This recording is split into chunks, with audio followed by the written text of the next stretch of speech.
Salut la gang! Aujourd'hui, une petite explication rapide sur la différence entre les polyèdres et les corps ronds pour arriver ensuite au solide décomposable. Donc, polyèdre, qu'est-ce que c'est? Donc, c'est un solide à plusieurs côtés. On peut les diviser entre autres en deux parties. On a les pyramides, donc ça veut dire que les faces latérales sont des triangles. Ou on peut avoir aussi les prismes droits, où les faces latérales sont toujours des rectangles. Le corps rond, lui, c'est simple. On peut penser au cylindre, au cône, à la sphère. Donc, tout simplement, un solide dans lequel on a une forme ronde, ce qui fait qu'on a les corps ronds et on a les polyèdres.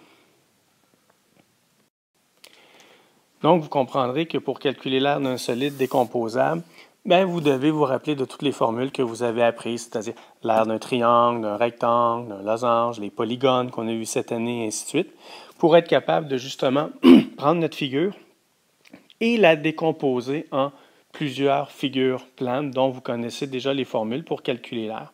Donc, par exemple, l'exemple qu'on a ici, on retrouve une pyramide à base carrée qui est justement sur un cube.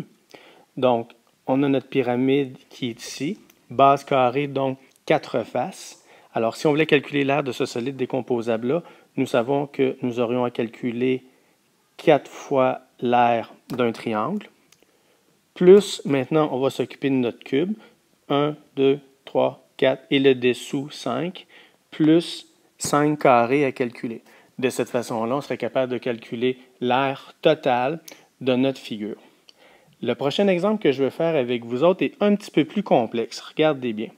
Ça serait de trouver l'aire totale d'un boulon.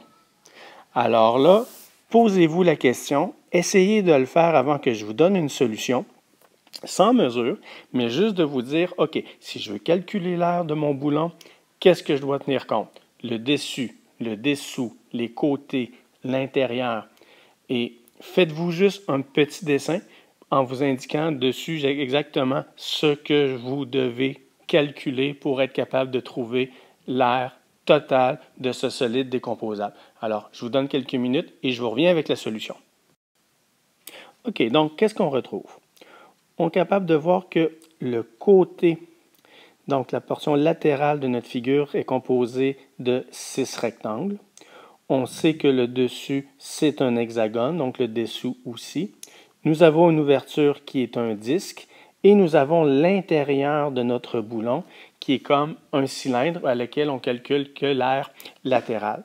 Donc, si on récapitule, on vient de dire que nous avons des rectangles. Ici, on en a 6. Plus, il faudrait calculer l'aire de 2 hexagones, auquel il faudra enlever 2 disques. Et en plus, il faut calculer l'aire latérale d'un cylindre. Donc, plus, je vais marquer, un cylindre.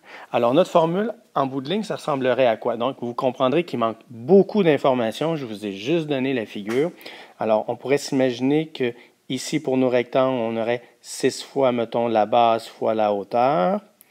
Pour l'hexagone, 2 fois la base fois l'apothème fois le nombre de côtés divisé en 2.